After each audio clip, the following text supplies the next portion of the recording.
Friends don't lie. Well, good thing we're not friends and we're bros. We are the Bro Force Squad, and we're turning it up to 11 as we review the second season of Stranger Things that was recently released on Netflix. So everybody go grab your denim, go grab your cigs, grab a beer, and let's get into this. Today I have Nate Thurman here with us, so let's dig in. You get it? Like the tunnels? Like from the show? No. No? Okay. Well, let's get to our Bro Force Squad criteria. Remember, everybody, we grade all of our stuff on 5 criteria: acting, casting, story plot, best scene, rewatchability, and impact on pop cultures. We're going to scrap a couple of those, flip them upside down. Get it again? Like the upside down? You get it? Like what I'm doing here? I did get that one. Yeah, that was that great. One you got. Awesome. And we're going to throw in theories. So, Nate, get us started off. Who do you have for acting cast? Who kind of stood out to you this season? Acting, I mean, just like season 1, it was really great. Really glad that Will was in a little bit more, and as in a little bit more, I mean a shit ton more of this season. Yeah, he was actually in it. I actually know who he is. I totally forgot last season. But him being possessed by the shadow god, shadow demon, was great. I mean, he creeped me the fuck out like every episode, and it was amazing. He just kept getting creepier and creepier and creepier. And how awesome is it that they were able to cast this many kid actors, and they cast Noah Schnapp as Will, and didn't even know what he was going to do, didn't do anything in the first season, and he fucking delivered in the second season. Oh, absolutely. I mean, the kids are getting the most praise out of all the actors for this show. And, yeah, Will really stepped up this time, and he definitely played into the role and was amazing and was creepy as fuck, but in a good way. Definitely in a good way. One of the kids, though, that they added this season was Mad Max. I just didn't like it. I wasn't buying it. I don't know what it was about her. I don't know. Like, I can't place it. Like, there's no one thing. I just didn't like it. I didn't like her character. She kind of, you talked a little bit about this off pod. She kind of drove the group apart a little bit at times. And I don't know if I just didn't like that. Because, I mean, we've all had that one friend that got a girlfriend that just like tore the group apart. It was like Yoko Ono. Is that yeah, that's a great analogy. I mean, that's kind of what Mad Max was like, right? At times. Yeah. No, I have to agree with you on that. I see what they were trying to do. I just don't feel like they executed on it, unfortunately. She added a little bit. It was kind of hit and miss. She was hot. She was cold at the very beginning. She kind of plays that hard outsider, and then she kind of opens up to Lucas there later on. So it was kind of a weird vibe from her. We also got Billy, played by Dacre Montgomery, who, is there anybody more bro than that? Freaking doing curls with a bench press, smoking a cigarette, drinking beer, and listening to like hardcore rock music at like 11 o'clock in the morning. Yeah, I mean, I'm assuming it was Saturday because, as you know, Saturdays are for the boys. But yeah, one of the most bro scenes ever. Like, no fucks given. He's like, I'm going to get a workout in, but fuck it. I mean, I'm still going to get drunk. Well, yeah, I mean, look, business before pleasure, guys. Let's be honest with ourselves. And one other person I wanted to talk about was Sean Astin as Bob Newby. What were your thoughts on him, Nate? Oh, he was a great addition. He's the type of guy, I mean, just fun-loving. I mean, he saw the best in everyone, I feel like. He's the guy that if you got drunk with him at a bar one night and then, God forbid, you killed somebody, but I think the next morning you could convince him that he actually killed them and he'd take the blame for it. He would just do the best for whatever. Yeah, I don't know, like this is spoilers. If we didn't say that before, we'll say it now. But when he died, I was genuinely sad. I wanted more Bob in my life. We all could use more Bob in our life, right? Oh, absolutely. And it was just him working at a Radio Shack, and every piece of him and everything about his character just freaking worked for me. Anybody else that you want to kind of highlight on? Obviously, we have all of our returners with Elle and Mike and Lucas and Dustin. They all did fantastic as well. We had Nancy and Jonathan. coming back, and Steve playing a huge role. What do you think about Steve's character arc as far as he was a completely different character from last season to the beginning of this season, and then even from the beginning to the end? Oh, I love it. I love going from last season when he's kind of headbutting with Jonathan and feuding with him, and he plays into the bad guy role. But with Billy coming in, he's kind of taken over that role and gives Steve the opportunity to get a more lovable role. And I think everyone probably fell in love with him, because I did. I mean, he was great. He really jumped in, and I loved all the interaction with him and Dustin. And going along with that, Dustin, I feel like he really took some big strides this season, and he really dominated some episodes, dominated some scenes, and they really made him a focal point, and I loved that part. Yeah, he's definitely somebody that you give him the rock and you just let him do what he's gonna do. Just call out ISO. It's all on him every time. He's a mellow type player, except he plays defense at the same time. So moving right along, let's get into the story and the plot of this season. Obviously, we left off. The group is back together. We don't really know where she's at. We know she's somewhere because Hopper was leaving her the Eggos at the end of season 1. But it really picks up right where we left off, even though it's a year later. We know that Will threw up that demon slug thing. And very quickly, we learn that he starts having these episodes. And what these episodes are, he's getting taken to Hawkins' lab to get tested, and so they can kind of figure out what's going on, and it all just kind of snowballs from there. So what were your thoughts on this season and where they took it and how they executed this second season? Yeah, overall, I thought it was great. From the beginning, whenever you find out that Hopper and Elle are living together, it's a really, really fun dynamic that they got to play with. Obviously, Elle is going to be combative in that. She's already lived in the lab for so long, and she just sees that as another confinement. How fucking scary would it be to have her as your roommate? Like, you left the toilet seat up, and she just like fucking slings the joke book that's on the back of the toilet at you. Yeah, you can really see it. It's fun because when she blows out the windows and really erupts, I mean, Hopper, all he can do is yell. That's the only thing he can do. He kind of realizes that she has the upper hand on him, and then he tears out the cord of the TV, which is the only power he has over her, which is very limited. Yeah, and dude, Hopper has so much more balls than I do. I would never do that to her because she would fuck your world up. Oh, absolutely, yeah. And I think he realizes that, but he has to try and discipline her the best he can, although it's pretty futile. But overall, it was great. I like how they're bringing into the plot some love stories and all the triangles and all that. I love the Nancy Jonathan, Nancy Steve, Steve Dustin love story. One of my favorites of the season. Dude, their bromance is, I love it. Like it. Yeah, it's like a older brother, little brother, but it's better. I don't even know how to explain it. It's just, I don't know. It's fantastic. Their dynamic on screen too, and how they work together. I would almost believe that even if there wasn't a camera in front of their face, they would still be having that exact same conversation. Oh yeah.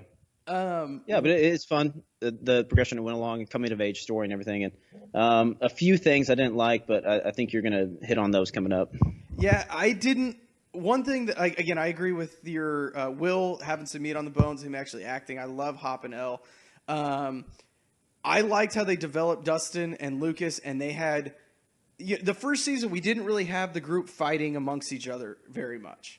And as we all know, when you have a group of friends, 4 or 5 dudes, there's going to be arguments, there's going to be fights, and they really started to show that in this season, especially with Dustin and Lucas and fighting over Mad Max, which, again, I didn't like Mad Max. I didn't really like that, but I like that they had some conflict within the group and showed that at the end of the day, they can all still come together for that common goal. One thing that I absolutely hated was bringing in Eleven's sister. 8 or Kali or whatever her name was, and having that whole episode 7, yeah, it was super necessary, but I didn't like it at all.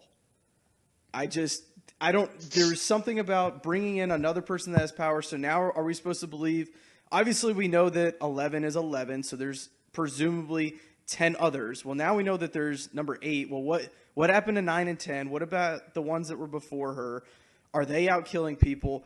And 8 is still out there. What happened with her? Like, she's just hanging out there. I mean, I just didn't like it. It felt very out of place and very distant from what the actual main story of fighting the shadow monster was.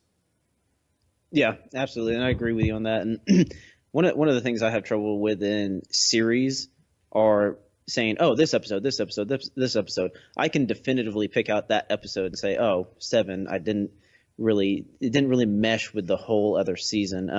I understand why they did it. Callie comes in, she really shows Elle the full extent of her powers. I think there's some other things that happened in the episode later on in late parts of the episode that will come into play next season. So there were some important things, but just overall it didn't mesh and it wasn't very cohesive with the whole series. Yeah, I mean, again, the one thing that she really needed to learn was to channel her anger. She needs to channel her anger. She needs to take another drink. Yeah, good. She needs to channel her anger in order to use the full extent of her powers. And that's the only thing that she really learned. I mean, yes, there was that conscious, am I going to kill this person? Am I not going to kill this person? But I think that both of those things they could have shown in a different way without bringing, and I don't like that they started the season with her sister. The very first scene of the season is her sister getting away from the cops, We later know that she killed somebody else that experimented on her, but that's how they started the season. And then we don't see her until the 7th episode. We only see her for that, and now she's gone. Yeah, I think that they're planting the seeds for a 3rd, 4th, 5th season, but I think there were other ways to accomplish what they were trying to accomplish. Yep, I agree on that. So let's move along right here because that episode did have some really good scenes. One of the scenes when Papa comes back, when 8 puts the image into 11's head of Papa, hey, he's not dead, even though he is dead. That was a fantastic scene that came out of that. What are some other great scenes that stood out to you, Nate, from Stranger Things season 2? Man, there were a ton of great scenes. It's really hard when you have 9 episodes to pick 1 or 2 great scenes because there's a lot. Yeah. I mean, each episode had 3 or 4 great scenes. One of the best scenes, in my opinion, was when Will, Joyce, Jonathan, Hopper, and Mike were all in the shed, and they're trying to isolate him. They know he's the double agent spy, which I thought was a great part in the whole thing. It was just a crazy thing to think about. Oh, he's spying in on him. But I digress. So they're trying to see if Will is still in there. So they're telling him all these heartfelt stories and everything. And then at the end of it, I feel like the audience is just sitting there thinking, oh, okay, here we go. We're gonna see Will. He's gonna come back, and he just dead face just says, "Get me out of here. Let me go." And like it was just a total emotional roller coaster. I felt like going up and down, hearing all their stories, and then him just basically saying, "Fuck you. I'm still the Shadow Monster." But at the same time, he's still portraying like you could still know Will's in there because of the Morse code that he's doing throughout that whole thing. So yeah, like that was even more. You're like he's totally there. Like he's coming back, and then he's gonna have this profound knowledge of how to stop the Shadow Monster. It's gonna be great. But then he doesn't. And again, I think this is a testament to Noah Schnapp's acting ability of playing both of those characters simultaneously at this, and playing them fantastic. It was a great shot scene. And again, I think that, like you said, all the heartfelt moments we learned. I don't know if you remember, but the story that Jonathan was telling, we actually learned about in season 1. When I went back and started watching season 1 again, his story was actually from season 1, which I thought was pretty cool.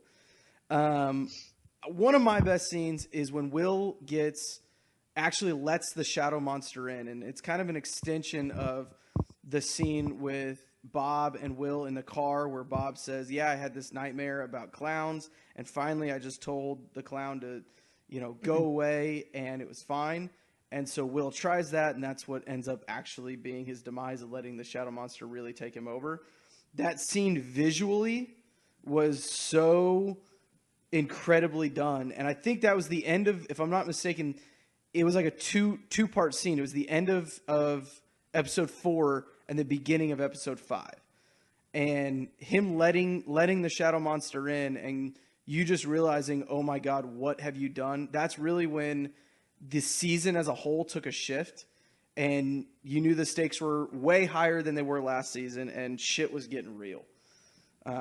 So I thought that was very, very well done. And then one that just made me really sad was when Bob died. We all, like, again, I said it earlier, we all need more Bob in our life, and we're not going to get it because those demi-dogs were hungry. Yeah. Yeah, that was a tough scene, and I mean, you kind of felt like it was coming, and then he got through the door, and then you had a glimmer of hope, and then they basically just crushed your soul with killing him. And Hopper was just outside far enough away to not be able to make it out in time. Any other scenes that kind of resonated with you that you enjoyed before we move on to theories? Yeah, there was a simple one. It wasn't that profound or anything. It just kind of hit me in the feels, as the kids are saying these days, I think. But Eleven and Hopper, when they're in the truck driving to the lab, he kind of opens up and just basically admitting to her that, hey, I'm not mad. And he opens up a little bit. He talks about his daughter for a second, and they're just really having a heartfelt moment, and they're really connecting going to the lab.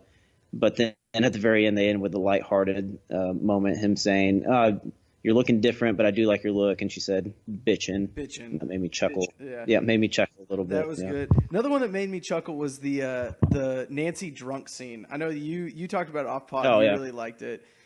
We've all been there. whether we're Nancy just shit-faced hammered and all we can say is bullshit. Just bullshit. Yeah. Or we're Steve dealing with that person that's just irrationally saying bullshit. That one made me giggle. We've all been 10 shots deep and on both sides of that conversation. Yeah, and I mean, look, I'm not faulting her because, I mean, if I've been through what she's been through, yeah, I'm going to indulge a little bit. I think I deserve it. So let's move on to theories. We're going to kind of skip through rewatchability and impact on pop culture. Obviously, there's no doubt in my mind that once we get another season of this, I'm going to be watching it. I'll probably take the day off again and watch it throughout the day as soon as it comes out. I'm going to get a fucking perm. That's my impact on pop culture. Yeah, and we're all getting perms and growing mullets. I'm wearing a lot more denim these days as well. So I've got that going for me. So we're going to go on and we're going to do theories. So Nate, where do you think this franchise and this series is going? What's something that you maybe want to see or don't want to see, but you think that's where they're going to go? What are some thoughts about the future of Stranger Things? Yeah, so an easy one just to pick the low-hanging fruit here. Joyce and Hopper are going to go to Pound Town about 3 seconds into season 3. I think that's not debatable by anybody. Are you pro Hopper and Joyce, or are you anti-Hopper and Joyce? Well, I'm pro, and she's going to call out Bob's name while they're doing it, and it's going to be fucking weird as shit. Wow, that's the twist for the season. That is the twist for the season. How's that? Heard it here first, but folks. There were a lot of references to Dr. Brenner still being alive, obviously with 8 making Elle hallucinate and see him, saying that he's alive. And then obviously one of the good parts in that episode 7 that I wanted to hit on was when she was about to kill the guy and he says he can take her to him. So I think that is going to play a big role in the next season. I think Brenner's still alive. I'm hoping, and my theory is that he's still experimenting, and he is actually still experimenting on kids, and this could hopefully culminate to a end of the season battle between maybe L8 and some other new hybrid kids, which I think would be great. And maybe I don't know. I know the creators are wanting to not pigeonhole themselves with saying, "Hey, we're doing this, doing this." So I think that could be a big thing coming in the next season. I love it. That I didn't even think of that. Like when I'm going through and we're preparing for the show, I'm like, all right, so we can go here, we can go here, we can go here. I didn't even think of Brenner creating his own little army to go after L, and then obviously L and 8 having to team back up to fight these and have these power kids versus these power kids, and we're not even talking about the Upside Down anymore and the creatures that are there. That's a great take. I didn't even think of that. Could be a branch, yeah. One of my theories is that we know the Shadow Monster is still there because obviously at the end, our only tease for the next season is that he's hanging out in the Upside Down over the school gymnasium. So I think somehow the Shadow Monster, he knows L's power, and he goes, okay, I need to figure out how to. He's going to open the gate from his side. We know L opened it from her side this time. Well, now the Shadow Monster's been there. He knows what's lurking on the other side. He's going to figure out how to open it from his side and just kind of try and blindside everybody.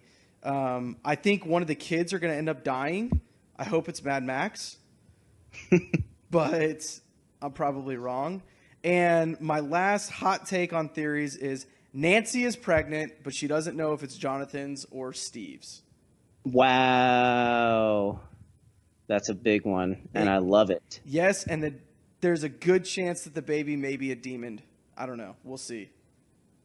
That's not bad. Because she spent time in the Upside Down. She spent time in Hawkins' lab, and she's obviously fucked Steve and Jonathan.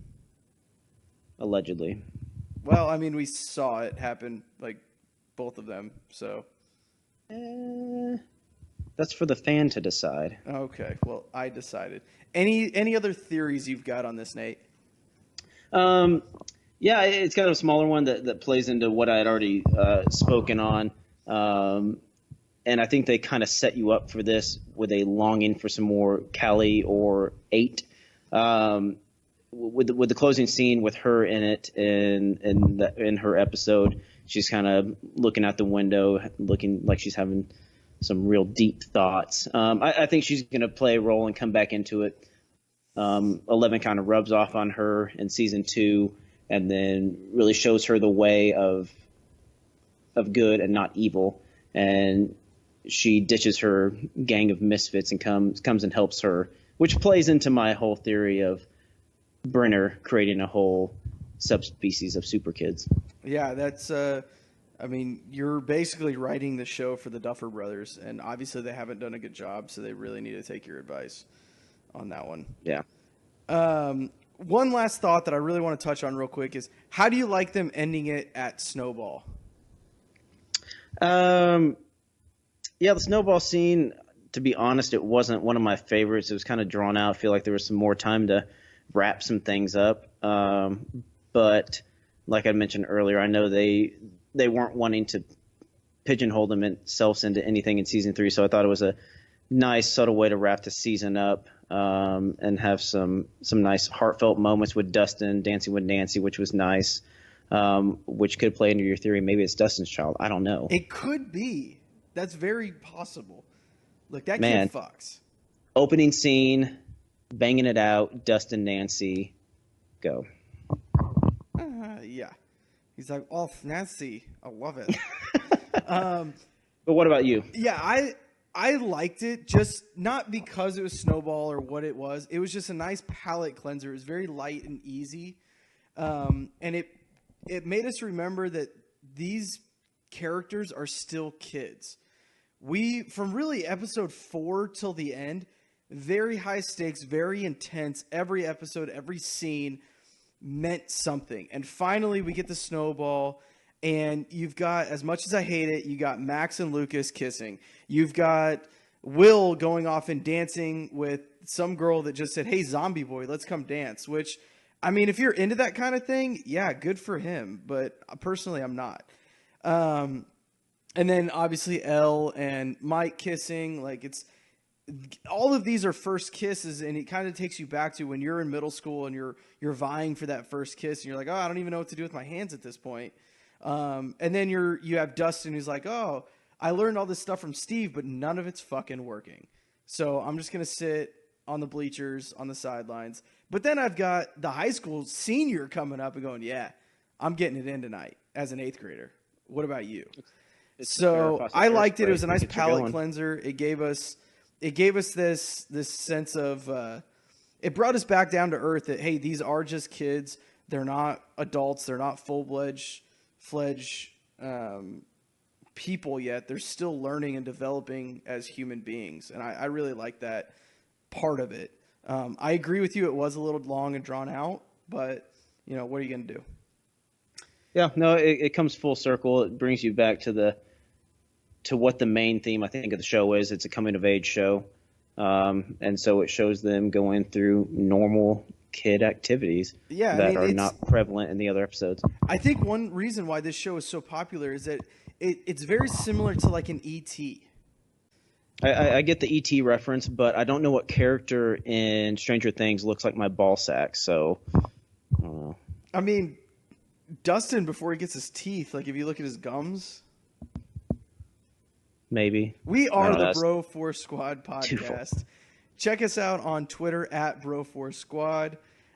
Give us a like on Facebook. Go ahead and subscribe to us on YouTube and on iTunes. Leave us a comment and a review. We will definitely comment you back and talk to you on there. We love interacting with our fans. And to check out all of our content, you can go to our website, www.broforcesquad.com. For Nate Thurman, I am Brian Banner, and we will catch you guys in the Upside Down next time. Dude, that was